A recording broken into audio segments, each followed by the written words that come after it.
Un libro, una voz, presenta.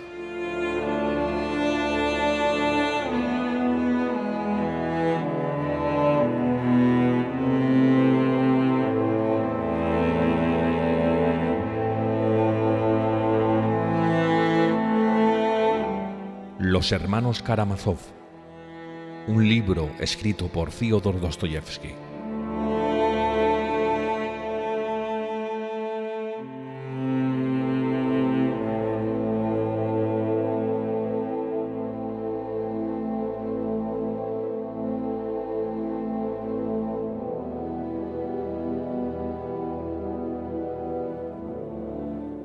Narrado con la voz de Miguel Ibars.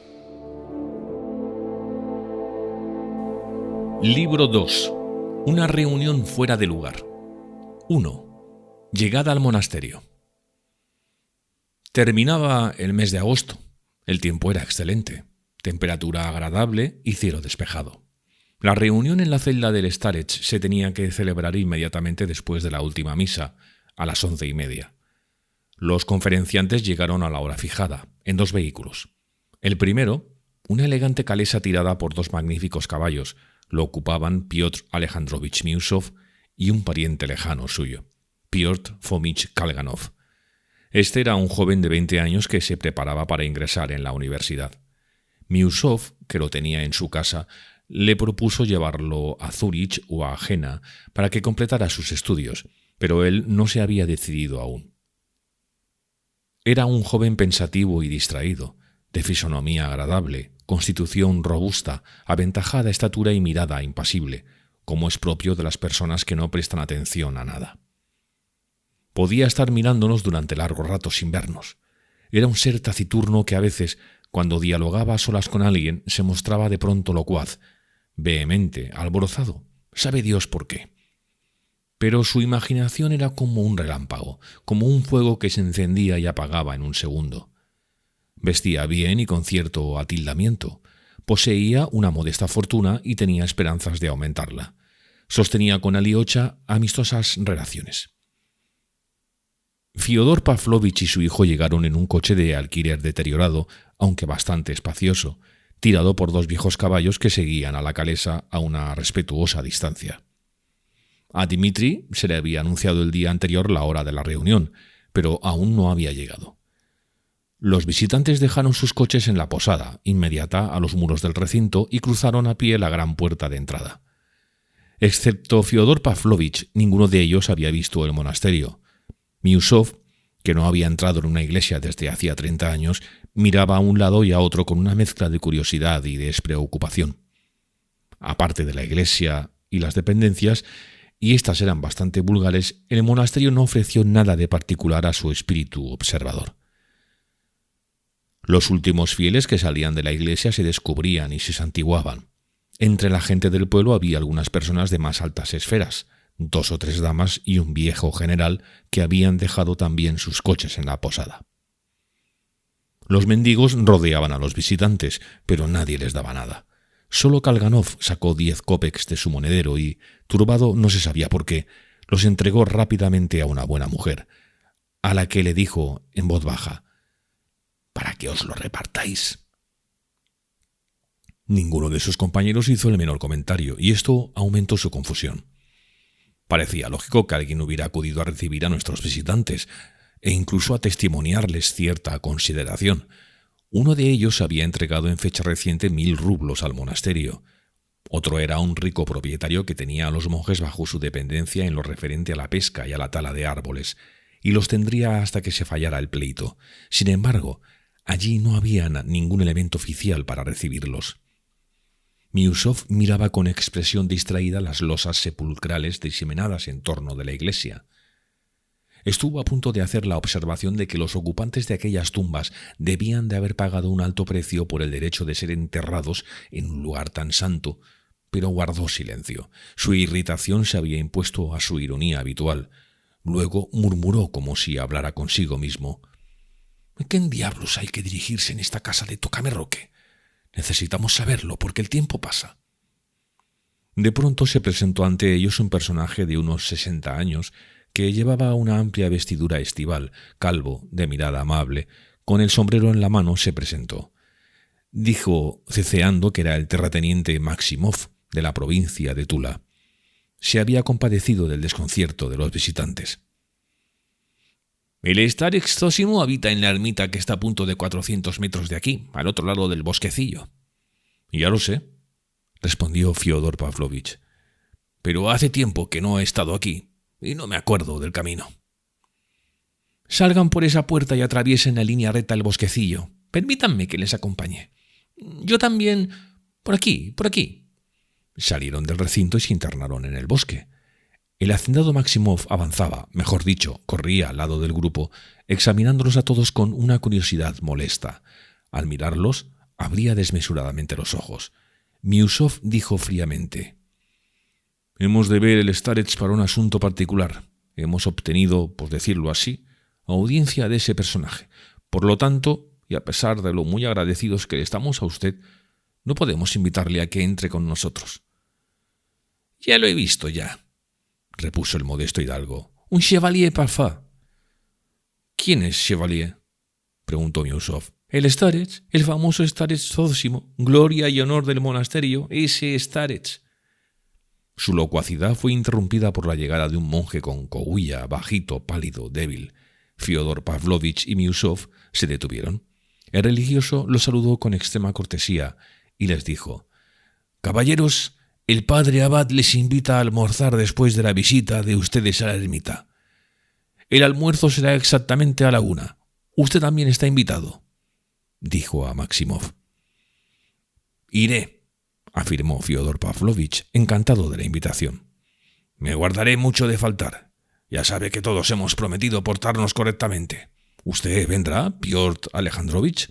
«Desde luego. ¿Para qué estoy aquí sino para observar las costumbres del monasterio? Lo único que lamento es estar en compañía de usted». «Mi Dmitri Fyodorovich sin llegar. Lo mejor que puede hacer es no venir. Ni usted ni su pleito familiar me divierten». Y añadió, dirigiéndose al monje: «Iremos a almorzar. Dé las gracias al padre abad». «Perdone, pero he de conducirlos a presencia del Starets», dijo el monje. «En tal caso yo voy a reunirme con el padre abad», dijo Maximov. «Sí, estaré con él hasta que ustedes vayan». «El padre abad está muy ocupado en estos momentos», manifestó el monje, un tanto confundido. «Pero haga usted lo que le parezca». «Este viejo es un plomo», dijo Miusov cuando Maximov se hubo marchado camino del monasterio. «Se parece a Bonson», afirmó inesperadamente Fyodor Pavlovich. «Vaya una ocurrencia. ¿En qué se parece a Bonson? Además, ¿acaso ha visto usted a Bonson?» «Sí, en fotografía». «Las facciones no son iguales, pero tienen una semejanza oculta. Sí, es un segundo Bonson. Basta verle la cara para comprenderlo». «Es posible. Sin embargo, Fyodor Pavlovich, acaba usted de recordar que hemos prometido portarnos correctamente. ¿Lo ha olvidado? Procure dominarse. Si le gusta hacer el payaso, a mí me molestaría que se creyera que yo era igual que usted». «Ya está usted viendo cómo es este hombre. Me inquieta presentarme con él ante personas respetables». En los pálidos labios del monje apareció una leve sonrisa impregnada de cierto matiz irónico. Pero el religioso no dijo palabra, evidentemente por respeto a su propia dignidad. Miusov frunció todavía más las cejas. «Que el diablo se lleve a todos estos hombres de cara moderada por los siglos y que solo llevan dentro charlatanismo y falsedad», se dijo en su fuero interno. «¡He aquí la ermita!», exclamó Fyodor Pavlovich. «¡Hemos llegado!».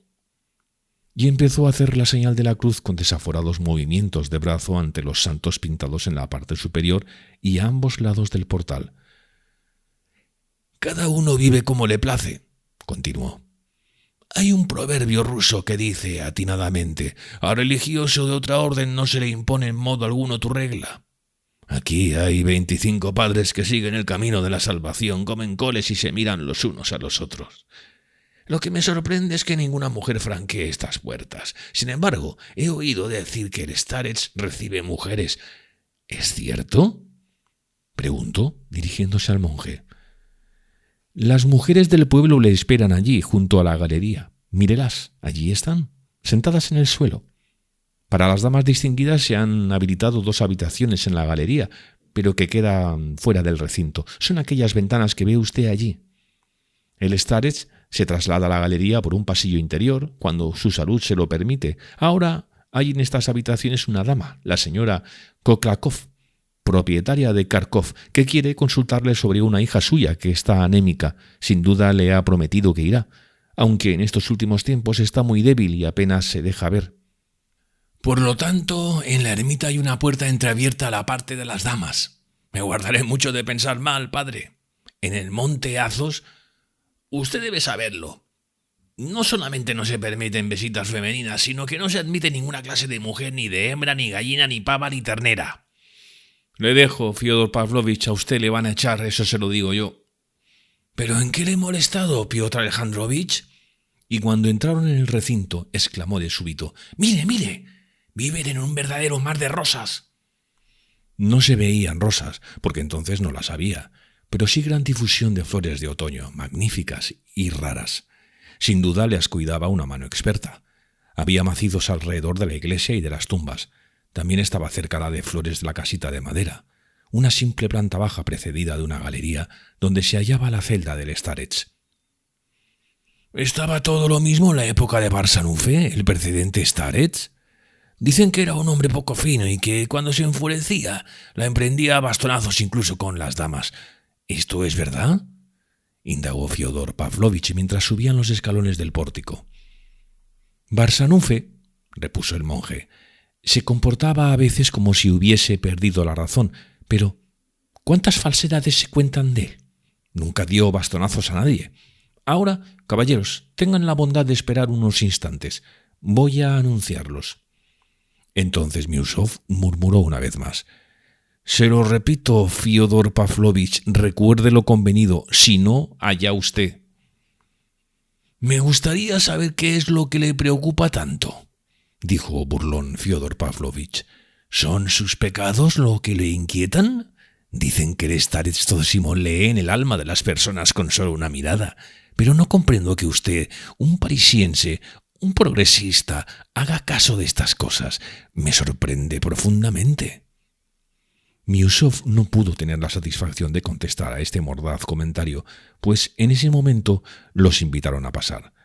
Estaba furioso y, en su irritación, se decía: «Sé que, con lo nervioso que soy, voy a discutir, a acalorarme, a rebajarme y a rebajar mis ideas».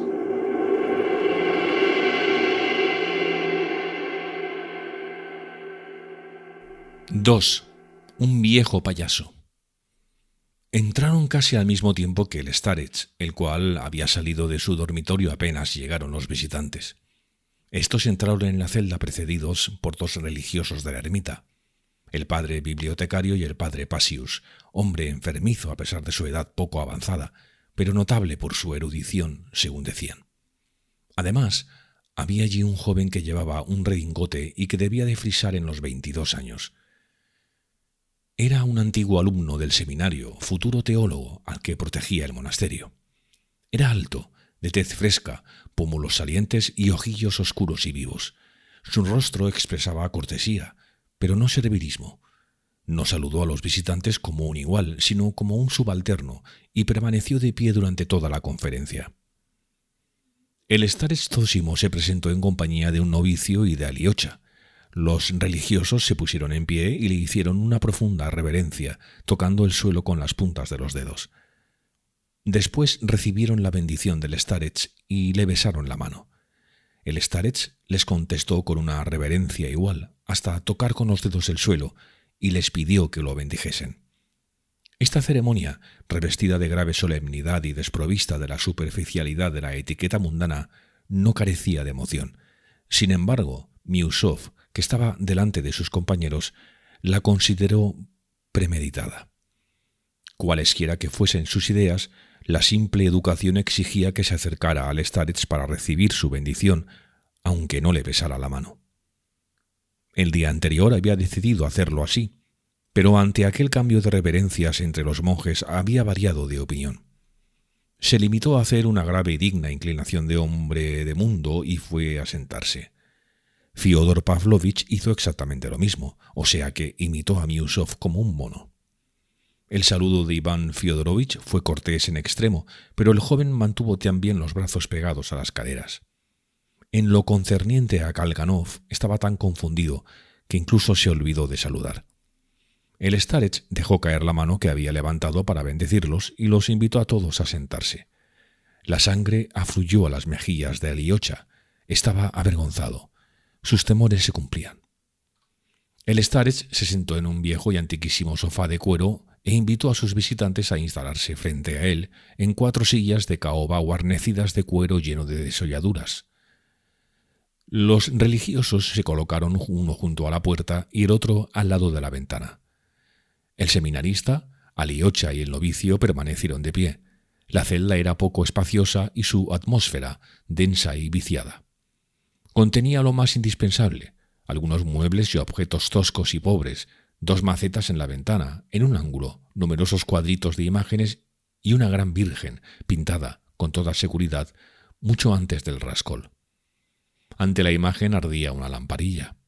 No lejos de ella había otros 2 iconos de brillantes vestiduras, 2 querubines esculpidos, huevos de porcelana, un crucifijo de marfil al que abrazaba una mater dolorosa y varios grabados extranjeros, reproducciones de obras de pintores italianos famosos de siglos pasados. Junto a estas obras de cierto valor se exhibían vulgares litografías rusas, esos retratos de santos, de mártires, de prelados, que se venden por unos cuantos kopecks en todas las ferias. Miusov paseó una rápida mirada por todas estas imágenes y después observó al starets. Creía poseer una mirada penetrante, debilidad excusable en un hombre que tenía ya 50 años, mucho mundo y mucho dinero. Estos hombres lo toman todo demasiado en serio, a veces sin darse cuenta. Desde el primer momento el starets le desagradó. Ciertamente había en él algo que podía despertar la antipatía no solo de Miusov, sino de otras personas.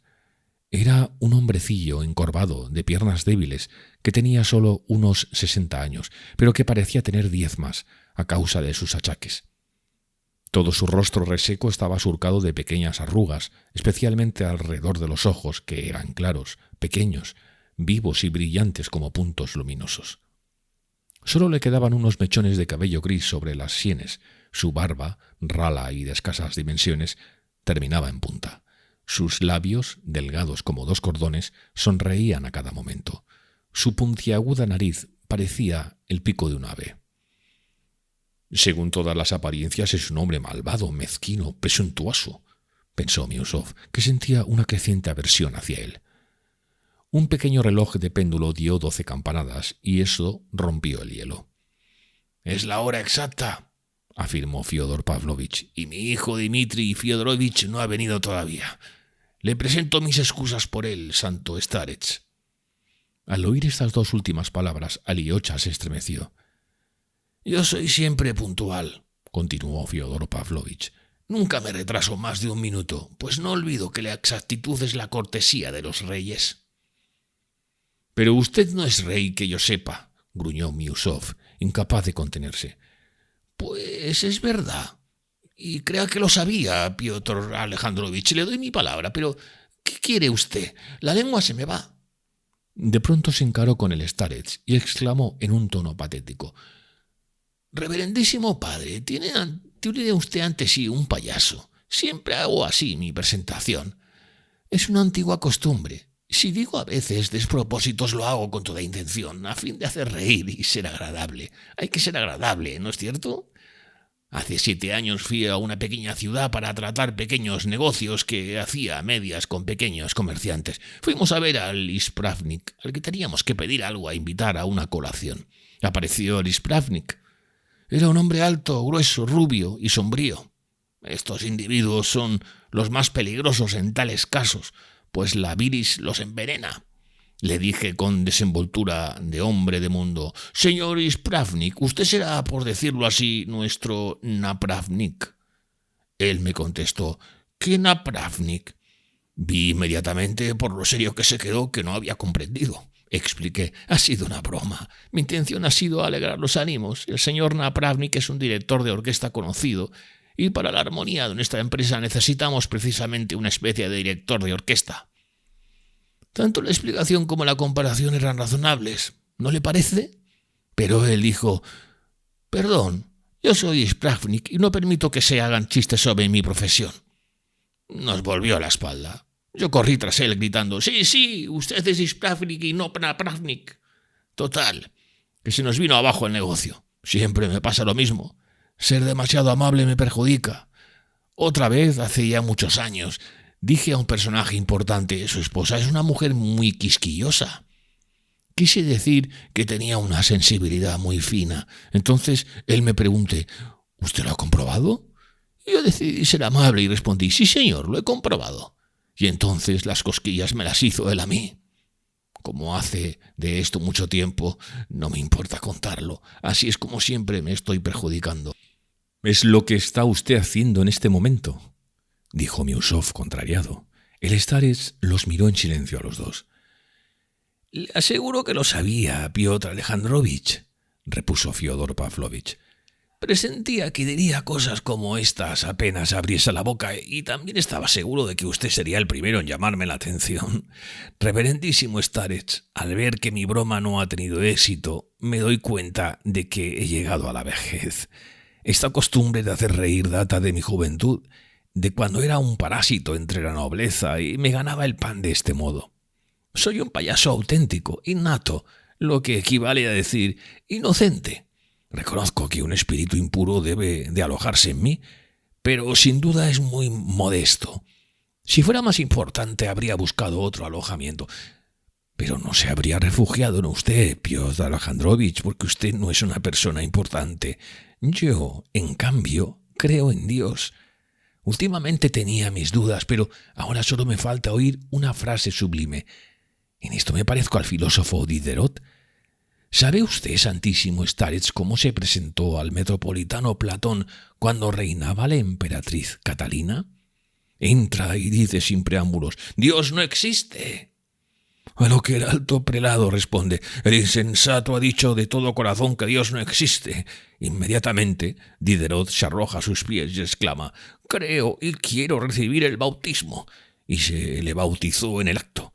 La princesa Dachkov fue la madrina y Potenkin el padrino.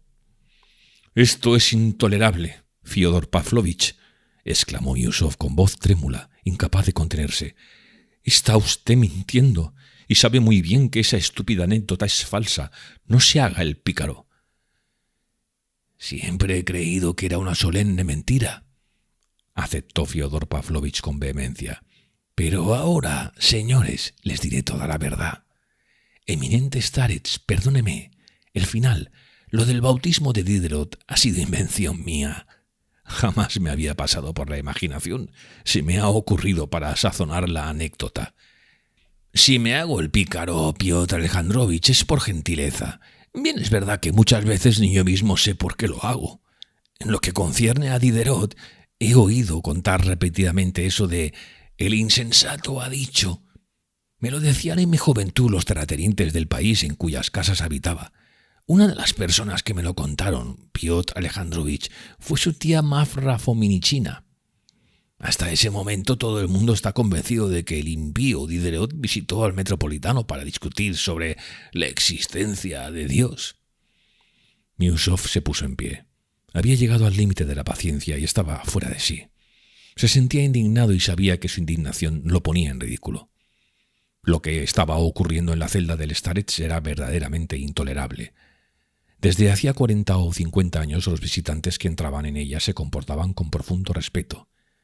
Casi todos los que conseguían el permiso de entrada comprendían que se les otorgaba un favor especialísimo. Muchos de ellos se arrodillaban y así permanecían durante toda su estancia en la celda. Personas de elevada condición, eruditos e incluso librepensadores que visitaban el monasterio por curiosidad o por una causa cualquiera, consideraban un deber testimoniar al Starets un profundo respeto durante toda la entrevista, fuera pública o privada, y más no tratándose de ningún asunto de dinero. Allí no existía más que el amor y la bondad en presencia del arrepentimiento y del anhelo de resolver un problema moral y complicado, una crisis de la vida sentimental. De aquí que las payasadas de Fyodor Pavlovich, impropias del lugar, hubieran provocado la inquietud y el estupor de los testigos, por lo menos de la mayoría de ellos. Los religiosos permanecían impasibles, pendientes de la respuesta del starets, pero parecían dispuestos a levantarse como Miusov. Alyosha sentía deseos de llorar y tenía la cabeza baja. Todas sus esperanzas se concentraban en su hermano Iván, el único que tenía influencia sobre su padre, y le sorprendía sobremanera verle inmóvil en su asiento, con los ojos bajos, esperando con curiosidad el desenlace de la escena, como si fuese ajeno al debate por completo.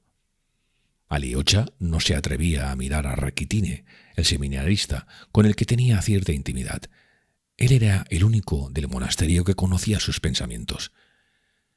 «Perdóneme», dijo Miusov al levantarse, dirigiéndose al starets, «por participar, aunque solo sea con mi presencia, en estas bromas indignas.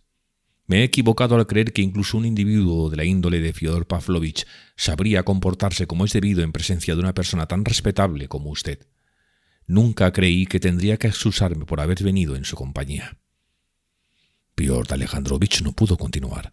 En el colmo de la confusión, se dispuso a dirigirse a la puerta. «No se inquiete, por favor», dijo el starets, levantándose sobre sus débiles piernas. Cogió a Piotr Alejandrovich de las manos y le obligó a sentarse de nuevo. «Cálmese, es usted mi huésped». Piotr Alejandrovich hizo una reverencia y volvió a sentarse. «Eminente starets», exclamó de pronto Fyodor Pavlovich, «le ruego que me diga si en mi vehemencia le he ofendido». Y sus manos se aferraban a los brazos del sillón como si estuviese dispuesto a saltar si la respuesta era afirmativa. «También a usted le suplico que no se inquiete», dijo el starets con acento y ademán majestuosos. «Esté tranquilo, como si estuviese en su casa, y, sobre todo, no se avergüence de sí mismo, pues de ahí viene todo el mal». «¿Que esté como en mi casa? ¿Que me muestre cómo soy? Esto es demasiado, me conmueve usted con su amabilidad. Pero le aconsejo, venerable starets, que no me anime a mostrarme natural. Es un riesgo demasiado grande. No iré tan lejos. Le diré solo lo necesario para que sepa a qué atenerse. Lo demás pertenece al reino de las tinieblas, de lo desconocido, aunque algunos se anticipen a darme lecciones. Esto lo digo por usted, Piotr Alejandrovich, a usted, santa criatura», añadió dirigiéndose al starets. «He aquí lo que le digo. Estoy desbordante de entusiasmo». Se levantó, alzó los brazos y exclamó: «Bendito sea el vientre que lo ha llevado dentro y los pechos que lo han amamantado, los pechos sobre todo. Al decirme usted hace un momento, no se avergüence de sí mismo, pues todo el mal viene de ahí. Su mirada me ha taladrado y leído en el fondo de mi ser. Efectivamente, cuando me dirijo a alguien me parece que soy el más vil de los hombres y que todo el mundo ve en mí un payaso. Entonces me digo, haré el payaso. ¿Qué me importa la opinión de la gente si desde el primero hasta el último son más viles que yo? He aquí porque soy un payaso, eminente starets, por vergüenza, solo por vergüenza. No alardeo por timidez. Si estuviera seguro de que todo el mundo me había de recibir como un ser simpático y razonable, Dios mío, qué bueno sería».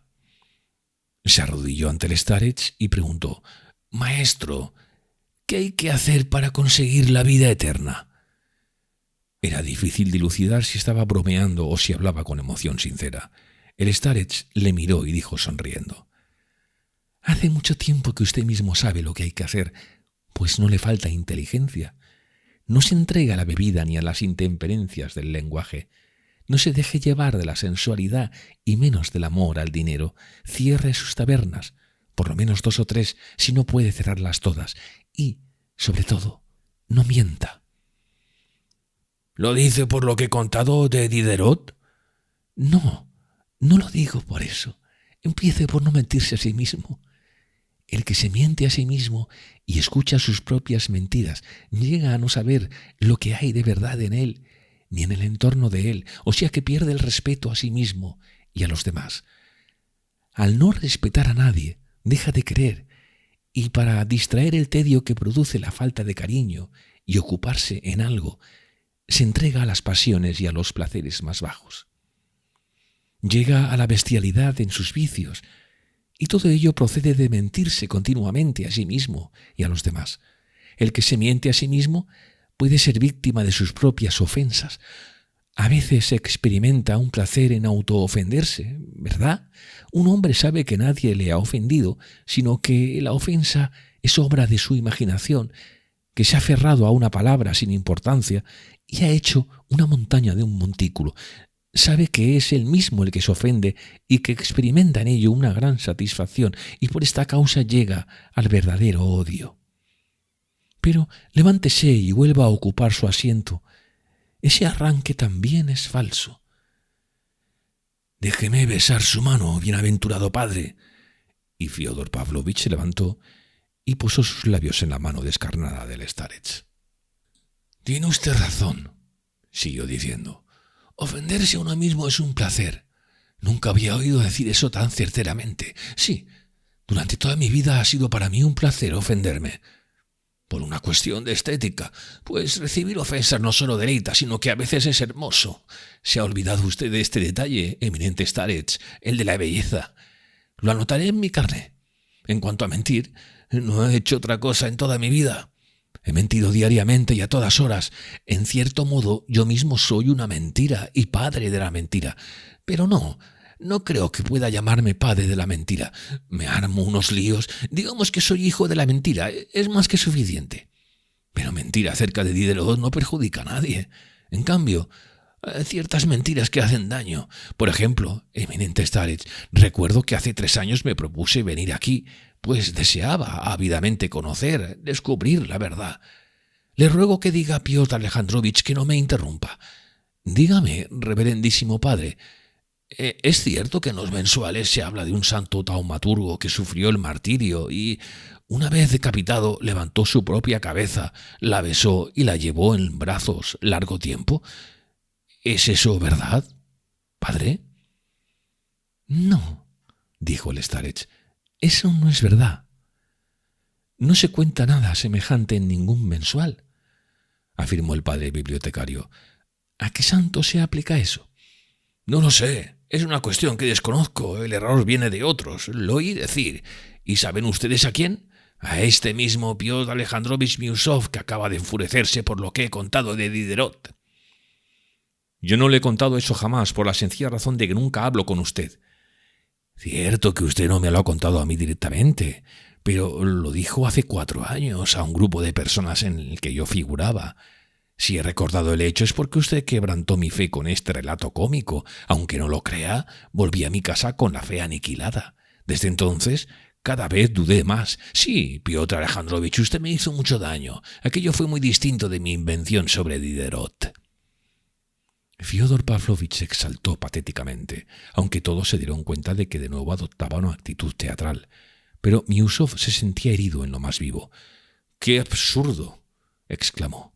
Tan absurdo como todo lo demás que usted ha contado. Desde luego yo no le dije eso a usted. Lo ocurrido fue que yo oí en París contar a un francés que, en una misa dicha en nuestro país, se leyó este episodio en los mensuales. El francés era un erudito que permaneció largo tiempo en Rusia, dedicado especialmente al estudio de cuestiones de estadística. En lo que a mí concierne, no he leído los mensuales ni los leeré nunca. En la mesa se dicen muchas cosas, y entonces estábamos comiendo. Sí, dijo Fyodor Pavlovich para mortificarle. Usted comía mientras yo perdía la fe. ¿Qué me importa a mí su fe? Estuvo a punto de exclamar Miusov, pero se contuvo y dijo con un gesto de desprecio. Usted mancha todo lo que toca. El starets se levantó de súbito. Perdónenme, señores, que les deje solos unos momentos, dijo dirigiéndose a todos los visitantes, pero me esperan desde antes de la llegada de ustedes. Y añadió alegremente y dirigiéndose a Fyodor Pavlovich, y usted procure no mentir. Se dirigió a la puerta. Aliocha y el novicio corrieron tras él para ayudarle a bajar la escalera. Aliocha estaba sofocado. Se sentía feliz ante la interrupción y también al ver al starets contento y no con cara de hombre ofendido. El starets iba a trasladarse a la galería para bendecir a las mujeres que allí le esperaban, pero Fyodor Pavlovich lo detuvo en la puerta de la celda. «Bienaventurado starets», exclamó conmovido. «Permítame que vuelva a besarle la mano. Con usted se puede hablar y se puede vivir. Usted cree, sin duda, que yo miento continuamente y que siempre estoy haciendo el payaso. Pues bien, solo lo he hecho para ver si se puede vivir a su lado, si hay un puesto para mi humildad junto a su elevada posición. Certifico que es usted un hombre sociable. Durante su ausencia no diré palabra, permaneceré sentado y en silencio. Ahora, Piotr Alejandrovich, puede usted hablar cuanto quiera. Durante minutos será usted el personaje principal de la reunión.